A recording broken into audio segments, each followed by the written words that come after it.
This video is proudly sponsored by Gamersgate. Download games anytime, anywhere. Visit Gamersgate.com.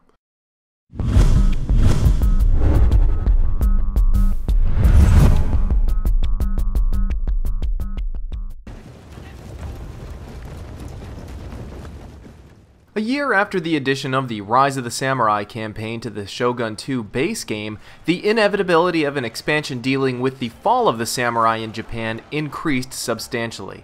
Like the law of history, there is a rise and a fall. Fall of the Samurai is a standalone expansion which takes place over 250 years after the events of the Sengoku Jidai period and the establishment of the Tokugawa shogunate to the mid-19th century and the beginning of the Meiji Restoration and the modernization of Japan. And signed the Treaty of Peace and Amity. The gates to Japan were open. Players can play one of 6 clans from either pro-shogunate or pro-emperor factions to fight for the soul of Japan. The new campaign begins in 1864 and spans a little more than a decade during a time of Western imperialism and influence. Fall of the Samurai contains many new features with the backdrop of modernization in mind. The campaign map received a facelift, with the addition of Hokkaido to the north and several small islands to the south, which gives fans a fresh strategic experience. Towns on the map also receive a nice makeover with a more modern look. Players will also notice the appearance of railroads on the map, which allows you to transport armies and agents to other towns faster. However, players are restricted to territories with pre-constructed facilities rather than having the ability to construct their own railroads throughout the map, which makes this feature more aesthetic than useful. Multiplayer also received a nice upgrade with the new campaign map. And Avatar Conquest also features new avatars and skills for those fans looking to make modern avatars and take advantage of the revamped Conquest map. In the campaign portion, however, co-op is more restricted, as players must play clans from the same faction, even though players may change their allegiances between pro-shogun and pro-emperor. The game features a new technology tree with a heavy focus on modern civil and military techs. However, this emphasis may seem restricted for those wanting to remain in the traditional ways of the samurai.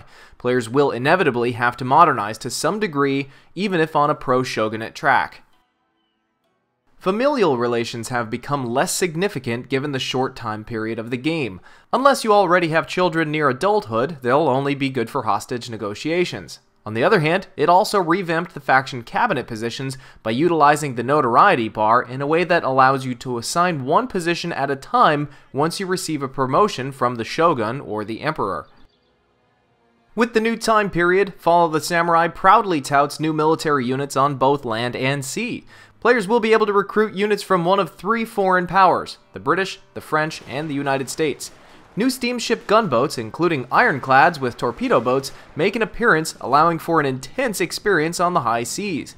Along with new military units, the game also features new agents, such as the Foreign Veteran, the Ishin Shishi for the pro-emperor factions, and its opposite variant, the Shinshengumi. Both agents are hybrids of Metsuke and monks. The Foreign Veteran is a nice addition as they can earn experience for your troops through training. To supplement the normal Total War gameplay, Fall of the Samurai modified some battle features, such as an option to call in a naval bombardment on towns and armies. Players can also call in naval support during a battle if the battlefield is within the radius of the Navy. To supplement the naval aspect of the game, Fall of the Samurai allows players to construct shore defenses at ports, which can fire at enemy ships within its radius and defend against naval blockades. Attackers may enter an enemy port in order to force its surrender. This makes naval blockade a more interactive experience unseen in the series. 2 words to describe the battles in Fall of the Samurai are explosive and bloody. To further enhance the experience of industrial warfare on the 3D battlefield, the game allows players to directly control artillery, including the Gatling gun and naval units in third person. Although a fun feature, its potential for abuse during multiplayer, such as sniping commanders, makes this a dangerous add-on. In siege battles, players will be able to upgrade their tower defenses from archery to matchlock and Gatling towers, which adds to the grittiness of attacking fortresses. The overall package of Fall of the Samurai is one of give and take. Although the battles, tech tree, campaign map, and multiplayer received amazing enhancements, some minor features were noticeably changed or dropped.